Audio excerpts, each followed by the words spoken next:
So we've learned how to define an object, we've looked at its keys, we've looked at the values, we've also explored nested objects such as our sale price and our full price, but now we want to learn about how to introduce looping or iteration, it might be called, in our JavaScript objects. So for this, we're going to look at something called an imperative approach, and then in the next video, we're going to look at what we call a declarative approach.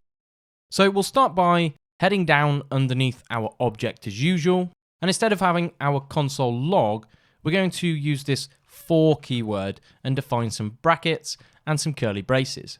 Now this for statement allows us to define where we want to loop, and then we have to provide the necessary syntax for us to iterate over every single object key.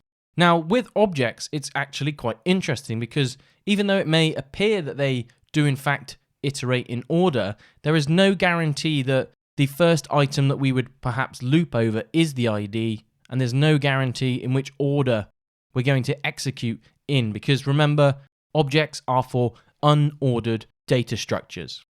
So with that in mind, let's head to our for loop. Now what we want to essentially do is provide a constant, and we want to call it prop. Now what this does is allow us to alias every single property, and we simply refer it to prop inside of the loop.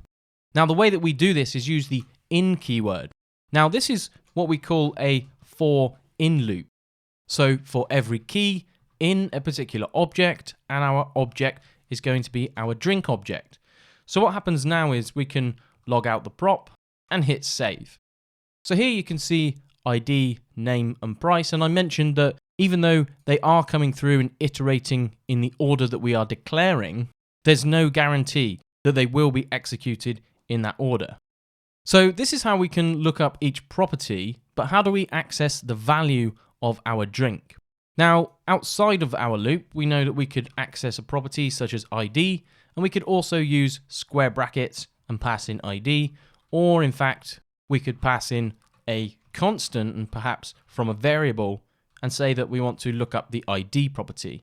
So this is essentially what our property down here is. It's the every individual key. So to be able to access the value, we want to drink square bracket prop.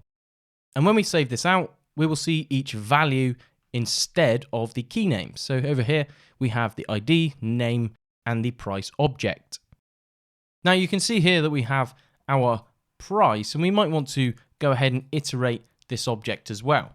So how do we go about creating a loop within inside a loop? It's worth demonstrating this. So here we can say const. Now we don't want to give it the same name as prop above, so we're going to say for const key in drink. And then underneath, we can then log out the keys. So this will give us full and sale, but you can see here that we're in fact trying to iterate, and you can see all these different indexes. So why do we have these? We have sale and full, which we definitely want. But in the meantime, because JavaScript strings are in fact zero-based index, you see here that we have 7 characters. So 3, 4, 5, 6, 7, and we have 0, 1, 2, 3, 4, 5, 6. So here we're in fact iterating over the string value, and then Lemonade has 8 characters, which is why we see 0 to 7. So we kind of want to avoid doing this. So to be a bit more intelligent, we could say if the drink square bracket property is in fact a string, then we don't want to continue. So here we're going to use a conditional and wrap our loop inside it. So what I'm going to do is say if the type of drink, so we can say not equals a string, then we can continue with our loop. So when we save this out here, we're detecting whether each of these are a string and then logging everything out. Now, as we looked at in previous videos, it may make sense to use our object approach. So we could say object.prototype and then call that to string. And what we want to do is pass in our value. So we can say if in fact it equals square bracket object. We won't bother with our slice, but this will be a much safer way. So we know that if there's a nested loop, then we can go ahead and iterate it. So that's a good example of how to create a loop inside of a loop. We could also do things such as breaking out this into perhaps a function variable. So we could say constant value equals, and then the square bracket drink, which means that we can go ahead and replace both of these, save things out, and we can just reference that one property. So from a performance perspective, it makes sense to essentially cache these values if we want to continue using them in multiple places rather than looking up the object's property every single time.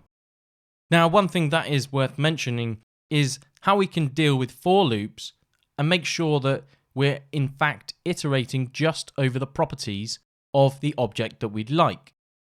So what we're going to do is add a new property, we're going to add a constant, and we're going to add a drink with an ID. Then we're going to inherit all of the properties from our drink object. And we're going to do this because I want to show you something with how prototypes work and this in operator. So for this, what we want to do is call an object.create around our drink.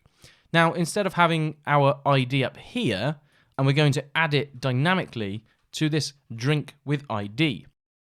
So we'll go ahead and clean this piece up, and we'll dynamically set a new property on our inherited object. Now, before we go any further, what we're going to do is, in fact, take a look at it, and then we'll explain this object create portion. So what we're essentially doing is taking this base object, and we're creating a new object from the prototype of this existing object. So you can see here it says it creates an object that has the specified prototype, and what we would do is pass in an object through the parameters to be used as a prototype. So what this means is, in fact, this new drink with ID has inherited all of the properties, and we're going to talk about this far more in detail in the next course in Masterclass, but for now we can look at the basis of how to inherit. And it's crucial to do this to understand how JavaScript works when we come to looping over things so we don't have any unexpected items. Now, what is interesting is we have this ID property here.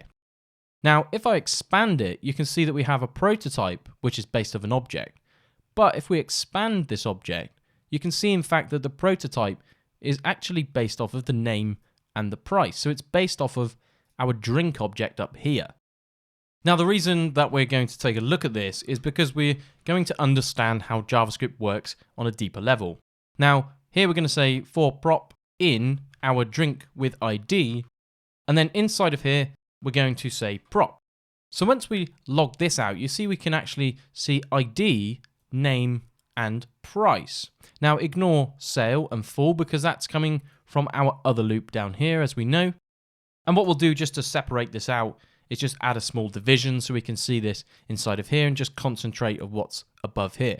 Now, what's interesting is we are creating an object that inherits the prototype properties, name and price, but our drinks with ID only has one property which is visible to us in our code. But when we expanded its prototype, we could see that these other properties existed. So this is a small gotcha, and as it may be that unsuspectingly, we're iterating and performing operations on inherited properties. Now, this is all because of this in operator. So the way that this in operator works, it checks whether we have something on the prototype chain. Now, if we go ahead and type window, we can expand this object. Now, on here, we have all of these different window methods. We have navigator, we have local storage. Now, the interesting piece is the window object actually has a prototype of window. So what it means is these effectively are all inherited properties from the window object. And you can see that this is a capital window.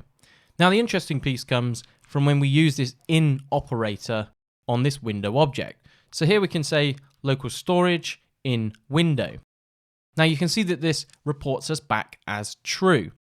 So even though it's on the prototype, this looks up the prototype chain. This in keyword looks up the prototype, which means that we can go back to our code and we can say console log and we can say name in drink with ID.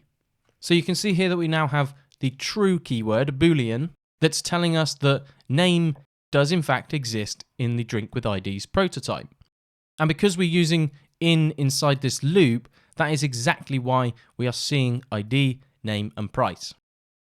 Now I'm showing you all of this because there is one nice and easy way that we can get around this. Now, this comes back to our has own property. So if we were to say drink with ID has own property, and then we can just simply pass in prop. Then when we go ahead and console log it, we'll see name and price disappear.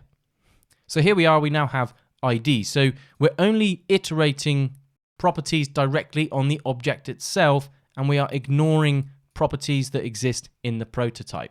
So that is what the in operator does. It looks at the prototype and says, does this property exist in the prototype? It will also look at things which do exist in the object. So here we have true and we have the ID. So it in fact looks up both, which is why we are seeing all of them unless we add this has own property. Now, similarly, we can drink with ID, square bracket prop, and we can go and get those values as well. And here we just have our ID value. So in this video, we have looked at our drink. We've explored what a for in loop looks like, how to cache values, how to reuse those values. We've performed some conditional logic to demonstrate how to create a nested loop. And then we talked about accessing just these object properties inside the loop. So in our previous example here, this is still open to some, not potential errors, but if we don't want to iterate properties which do not exist directly on the object, but they live in the prototype, then this is the way to go. But it's more often, I would recommend that you add this has own property every single time you want to iterate over an object such as this. It makes the code safer, it's more predictable, we know what has own property does, and has own property isn't looking up the prototype, it's checking whether that property exists here. We also looked at object create, which inherits those properties, so we could demonstrate how to use this for in loop.